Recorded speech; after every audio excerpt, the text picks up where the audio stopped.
मुकेश का निधन 27 अगस्त 1976 को अमेरिका में हुआ था। मौत से कुछ घंटे पहले उनके साथ जो हुआ वैसा ही कुछ मोहम्मद रफी और किशोर कुमार के साथ देखने को मिला था। मुकेश 27 जुलाई 1976 को सिंगर लता मंगेशकर के ट्रिप के साथ अमेरिका गए थे। वहां उन्हें 1 महीने तक लाइव परफॉर्मेंस करनी थी, लेकिन 27 अगस्त की रात सब कुछ बदल गया।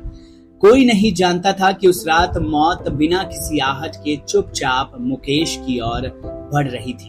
उस वक्त मुकेश अमेरिका के मिशिगन स्थित डेट्रॉइट में थे। वहां उनका कॉन्सर्ट होना था। शाम के 4 बजे मुकेश हारमोनियम पर रियाज कर रहे थे, तभी उनकी हालत खराब होने लगी।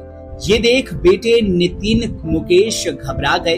वो भागते हुए हृदयनाथ मंगेशकर के पास जा पहुंचे, वो जो उस वक्त बहन लता मंगेशकर के साथ बैठकर कॉन्सर्ट के टाइम टेबल को लेकर बात कर रहे थे। नितिन मुकेश बुरी तरह से हाफ रहे थे। उन्होंने कहा कि पापा बुला रहे हैं। हृदयनाथ मंगेशकर तुरंत ही भागे भागे पहुंचे और देखा कि मुकेश दर्द से कराह रहे हैं। वो पसीने से बुरी तरह तरबदर थे। उन्हें लिटाने की कोशिश की गई, पर असहनीय दर्द के कारण लेट पाना मुश्किल था। तब तुरंत ही डॉक्टर को बुलाया गया।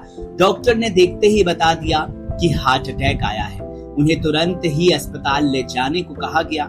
लिफ्ट काम नहीं कर रही थी, तो व्हीलचेयर मंगवाकर मुकेश को उस पर बिठाकर 20वीं मंजिल से नीचे उतारा गया। व्हीलचेयर पर मुकेश के हाथों को कसकर पट्टे से बांधा गया ताकि वो गिरे नहीं। वो और बेटे नितिन मुकेश एम्बुलेंस में थे और अस्पताल जा रहे थे। तभी मुकेश ने बेटे से हाथ में बंधा पट्टा खोलने के लिए कहा। नितिन मुकेश ने पट्टा तो नहीं खोला, पर उसे ढीला जरूर कर दिया। इसके बाद जब मुकेश को आईसीयू में ले जाया जा रहा था, तो उन्होंने बेटे की तरफ हाथ उठाया। तब ऐसा लगा जैसे वो अपने बेटे को अलविदा कह रहे हैं। उसी दिन शाम को 4 बजे मुकेश इस दुनिया से चले गए। उनका कॉन्सर्ट अधूरा रह गया, जिसे बेटे नितिन मुकेश ने सिंगर लता मंगेशकर के साथ मिलकर पूरा किया। कॉन्सर्ट के दौरान नितिन मुकेश की आंखों से आंसू बह रहे थे, दिल रो रहा था, पर पिता के सम्मान की खातिर कॉन्सर्ट पूरा किया।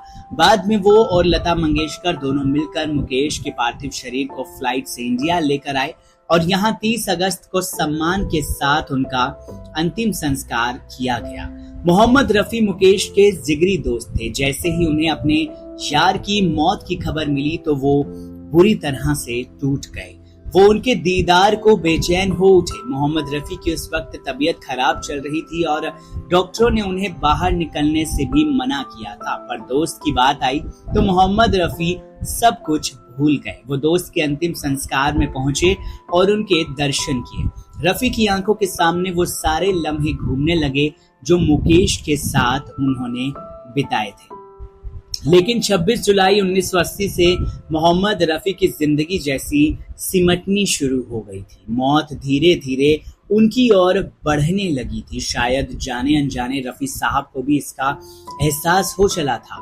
वो धर्मेंद्र और हेमा मालिनी की फिल्म आसपास के एक गाने तू कहीं आसपास है दोस्त की रिकॉर्डिंग के लिए लक्ष्मीकांत प्यारेलाल के पास पहुंचे। मोहम्मद रफी ने वो गाना गाया और फिर लक्ष्मीकांत प्यारेलाल से कहा कि तो फिर मैं चलूं। उन्हें समझ नहीं आया कि आखिर ऐसे क्यों बोल रहे हैं। फिर मोहम्मद रफी ने उनके सिर पर हाथ रखकर कहा कि मैं चलता हूं, और फिर उन्होंने विदा ली। और फिर 31 जुलाई का वो दिन आ गया जब सब कुछ उजड़ गया। उस दिन सुबह बंगाली म्यूजिक डायरेक्टर श्यामल मित्रा रफी साहब के घर रिहर्सल के लिए पहुंचे, पर देखा कि रफी साहब की तबीयत ठीक नहीं है। उन्होंने रिहर्सल कैंसिल करने के लिए कहा, पर मोहम्मद रफी ने इनकार कर दिया और रिहर्सल चालू रखी। रिहर्सल के बाद श्यामल मित्रा तो चले गए, पर 12 बजे तक मोहम्मद रफी को अचानक बेचैनी महसूस होने लगी। सीने में दर्द और जलन सी लगने लगी। रफी साहब को लगा कि शायद एसिडिटी हो गई है, तो बेटे से उन्होंने गोली मांगी। इससे उन्हें राहत मिली, पर थोड़ी देर बाद दर्द और ज्यादा बढ़ गया। रफी के परिवार ने फैमिली डॉक्टर को बुलाया, लेकिन वो नहीं मिले। इससे देरी हो गई। फिर दूसरे डॉक्टर को बुलाया तो उसने तुरंत ही रफी साहब को हॉस्पिटल लेकर दौड़ने को कहा, लेकिन अस्पताल पहुंचे तो लिफ्ट खराब मिली। एक के बाद एक ऐसे दुर्भाग्य वाली चीजें हो रही थी कि सबका दिल बैठा जा रहा था। पहले डॉक्टर नहीं मिला और फिर लिफ्ट खराब मिल गई। रफी को बहुत ज्यादा दर्द हो रहा था और उसी हालत में उन्हें सीढ़ियों से ऊपर ले जाया गया, लेकिन अस्पताल में कोई और व्यवस्था नहीं थी जहां हार्ट अटैक जैसी परिस्थिति से निपटा जा सके। ऐसे में रफी साहब को बॉम्बे अस्पताल ले जाया गया, लेकिन तब तक मोहम्मद रफी की हालत और ज्यादा बदतर हो गई। इसी बीच उन्हें एक के बाद एक 3 हार्ट अटैक आए और रात को 10:25 पर वो इस दुनिया को अलविदा कह गए। मोहम्मद रफी को जुहू कब्रिस्तान में सुपुर्दे खाक किया गया। ऐसा बताया जाता है कि तब करीब 10,000 लोग उन्हें आखिरी विदाई देने उमड़े थे और आंखों से आंसुओं का सैलाब बह रहा था। बहुत तेज बारिश हो रही थी।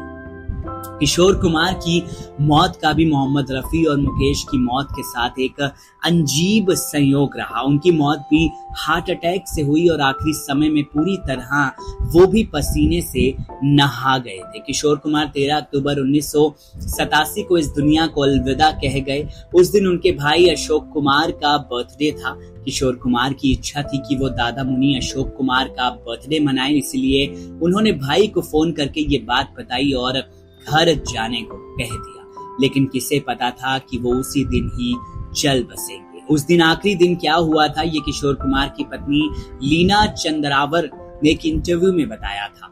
लीना ने कहा था 13 अक्टूबर की सुबह वो पीले पड़ गए थे। ऐसा लग रहा था मानो गहरी नींद में हो।